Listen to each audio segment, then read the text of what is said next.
ఎప్పుడైనా white peacocks చూసారా? జూలో ఎక్కడో దూరం నుంచి చూడడం కాదు, దగ్గరగా వాటితో ఆడుకుంటూ వాటి వెనక పరిగెడుతూ మంచిగా ఎంజాయ్ చేసే ప్లేస్ ఒకటి చెప్తాను. మైసూర్లోని కరాంజీ పార్క్.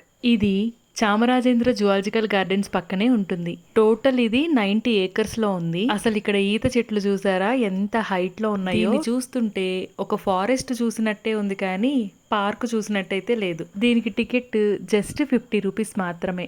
ఇలా యానిమల్స్ని, బర్డ్స్ని ఏవైనా కూడా ఒక కేజ్లో ఉంచడం కంటే ఇలాగా వదిలేసేసి వాటి ఫ్రీడమ్ వాటికి ఇచ్చేసేసి మనకు కూడా కొంచెం చూడ్డానికి టూరిస్టులకి ఆకర్షణీయంగా ఉంచితే చాలా బాగుంటుందని మైసూర్ రాజు గారు ఇలా ప్రత్యేకంగా దీన్ని టూరిస్ట్ ప్లేస్ లాగా ఏర్పాటు చేశారంట. ఐడియా చాలా బాగుంది కదూ. నాకు కూడా చాలా నచ్చింది. అయితే అవి వెళ్ళిపోతాయని ఎవరికైనా డౌట్ వచ్చిందా? ఛాన్సే లేదు.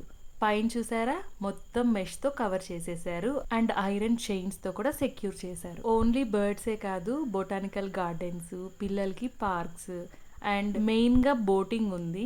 లేక్ వ్యూ కోసం ఒక టవర్ కట్టారు. ఆ టవర్ మీద నుంచి మనం లేక్ అంతటిని చక్కగా చూడొచ్చు. మరిన్ని వీడియోస్ కోసం సబ్స్క్రైబ్.